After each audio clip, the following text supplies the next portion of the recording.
See, there are only two sorts of people who are very clear about everything in their lives, a fool and a fanatic. So if you're confused, you're neither of these two, which is a good sign.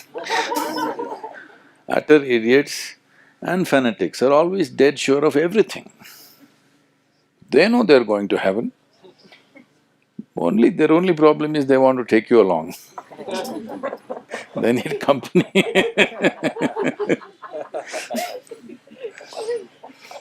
This is a thing going everywhere, particularly in the Western world, but it's very much come to urban India in a big way today. That is, you want to be decisive, this is it. See, I'm reconsidering my life all the time, whether I should continue as Sadhguru or should I become a chef or should I just go back to motorcycling or should I do something else or should I play golf, should I do something or should I simply laze around, why not? I'm always considering, every day. And still I'm making a decision, it's better to do this. Yes, I'm not decided, I'm still considering.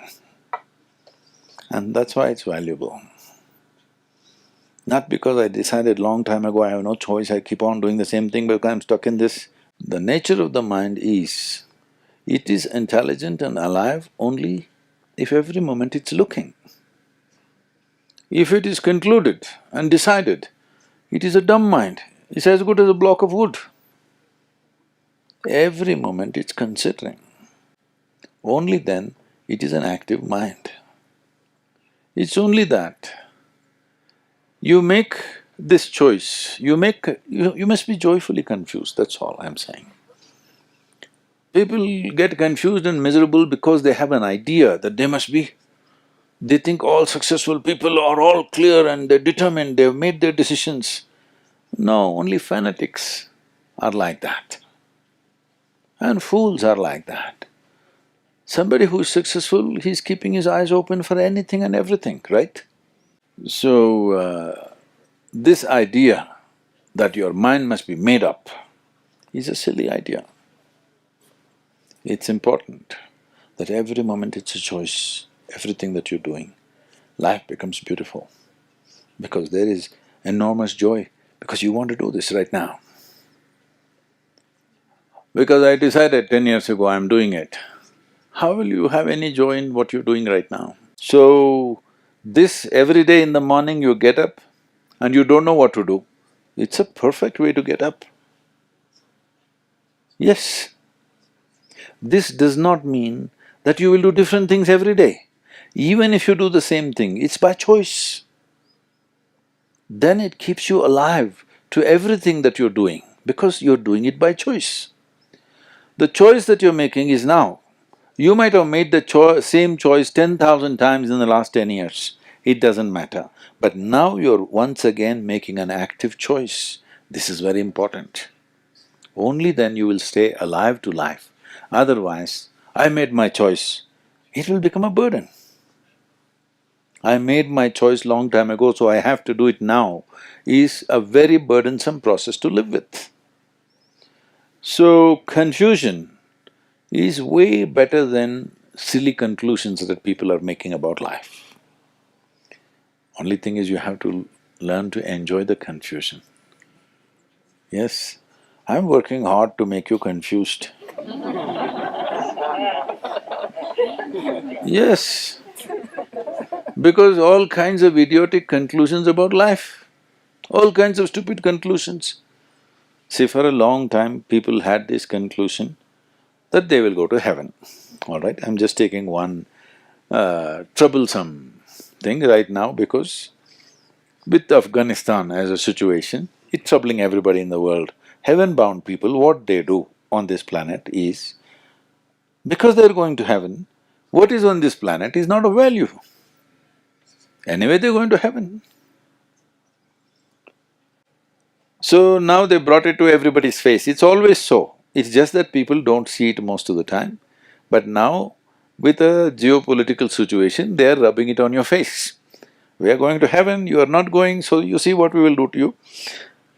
Anyway, I'm not going to your heaven, I'm not going to compete with you in the real estate of heaven. You can leave me alone. Hello? Yeah, I'm not going to heaven. So you are heaven-bound people, you should ignore me, isn't it? But no, you cannot, because your lie will not fly if I live. Your lie will fly only if you get rid of me, isn't it? So these things are happening because people have conclusions. How they arrived at this conclusion? Who helped them to make these conclusions? I am taking a very esoteric conclusion, but in daily life also this is happening. Somebody believes this is right. Just this one stupid conclusion. How many parents have tortured their children? Hello? They love them, but they torture them, they smash them up every day. Yes or no? They love them, they hold them as the light of their life, but every day daily torture. Because they think this is the way, that is the way. Why can't you look at it every moment and see what brings maximum well-being to this and to everything else? Why can't we look at it? What is the problem? So, if you don't know how to make these choices, if they're confusing you, the problem is there is no love or commitment towards anything, okay? If there is an immense sense of love towards something, all these things will fall into place. See, you don't need morality, you don't need values, you don't need ethics. If you're conscious, you don't need any of those things. Suppose that is not possible, the next best thing is you have a deep sense of love. If you have this, you again don't need any values, you don't need any ethics, you don't need anything, because what you love you will take care in the best possible way. Because people think… I think I should read this to you. Because people think love is sappy talk and I love you, you love me nonsense going on everywhere. No, it's a very deep sense of integrity and commitment, isn't it?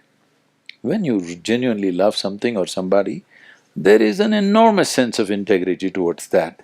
You will never do anything harmful to what you love, if you genuinely love. If love is a mutual benefit scheme, then it's a different matter. Love is not just for sweet words or tenderness of touch and sappy emotions. Love is the bedrock of integrity, courage and sacrifice. Who else but those whose hearts are soaked in love has held others' well-being above their own? Who have stood up against threats and dangers but for those invested in love? Who but the lovers have been the most willing to sacrifice all that matters and themselves at the altar of love? Love, the tenderest and the most resilient of all human traits. You need to build something. If you don't have anything, then this mind's possibility of considering and reconsidering everything every moment becomes a painful process. Otherwise, this becomes a fantastic process. You have to become either conscious or at least loving. Hello? Once you have this, then you will see this daily consideration will not be painful, it will be very joyful and wonderful.